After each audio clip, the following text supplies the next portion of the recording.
वाढते तापमान, असह्य उकाडा आणि पर्यावरणाचा बिघडत चाललेला समतोल या सगळ्यामागे बेकायदेशीर वृक्षतोड हे एक मोठे कारण मानले जाते। अशातच पन्हाळा तालुक्यातील दाणेवाडी येथे समोर आलेल्या वृक्षतोडीच्या प्रकारामुळे वन विभागाच्या कामकाजावर प्रश्नचिन्ह निर्माण झाले आहे। पन्हाळा तालुक्यातील दाणेवाडी गावातील जापे फाटा परिसरातील एका शेतामध्ये निर्गील वृक्षतोड करण्यात आल्याचा प्रकार उघडकीस आला आहे। विशेष म्हणजे या वृक्षतोडीसाठी वन विभागाकडून कोणताही अधिकृत परवाना घेण्यात आला नसल्याची माहिती समोर आली आहे। या संदर्भात पन्हाळा वनक्षेत्र कार्यालयाकडे माहिती विचारण्यात आली असता सुरुवातीला संबंधित क्षेत्र पिंपे-तर्फे सातवे या गावच्या हद्दीत असल्याचे सांगण्यात आले। तसेच त्या क्षेत्रातील वृक्षतोडीस परवानगी दिली असल्याचे कार्यालयाकडून सांगण्यात आले। मात्र महसूल विभागाकडून माहिती घेतल्यानंतर वेगळे वास्तव समोर आले। संबंधित क्षेत्र हे पिंपे-तर्फे सातवे गावात नसून दाणेवाडी गावच्या हद्दीत येत असल्याचे स्पष्ट झाले। तसेच त्या ठिकाणच्या झाडतोडीस वन विभागाकडून कोणतीही परवानगी देण्यात आली नसल्याचे निदर्शनास आले। याबाबत पुन्हा वन परिक्षेत्र कार्यालयाशी संपर्क साधला असता सुरुवातीला निर्गील झाडे तोडण्यासाठी परवानगी किंवा वाहतूक परवाना आवश्यक नसल्याचे सांगण्यात आले। मात्र अधिक माहिती विचारल्यानंतर संबंधित वृक्षतोड विना परवाना झाल्याचे मान्य करत संबंधितांवर योग्य ती कारवाई करण्यात येईल असे वन परिक्षेत्र अधिकारी अजित माळी यांनी सांगितले।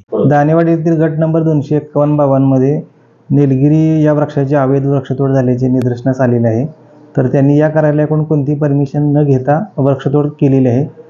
त्यामुळे त्यांच्यावर महाराष्ट्र वृक्षतोड अधिनियम 1964 अंतर्गत जी काही कारवाई आहे, जो काही दंड आहे तो त्यांच्याकडून वसूल करून कारवाई करण्यात येईल। नियमानुसार एखाद्या झाडाची तोड करण्यास परवानगी देताना पर्यावरण संतुलन राखण्यासाठी एका झाडाच्या बदल्यात किमान 5 झाडे लावणे अपेक्षित असते। मात्र प्रत्यक्षात या नियमाची प्रभावी अंमलबजावणी होत नसल्याचे चित्र दिसत आहे। त्यामुळे वन विभागाच्या कारभाराबाबत स्थानिकांमध्ये नाराजी व्यक्त होत आहे। दाणेवाडी गावातील विनापरवाना वृक्षतोड आणि वन विभागाकडून मिळालेल्या विरोधाभासी उत्तरामुळे पन्हाळा वन परिक्षेत्र कार्यालयाच्या कामकाजावर गंभीर प्रश्नचिन्ह उपस्थित होत आहेत। या प्रकरणाची निष्पक्ष चौकशी होऊन दोषीवर कारवाई होईल असे तुम्हाला वाटते का? तुमचं मत कमेंटमध्ये नक्की सांगा।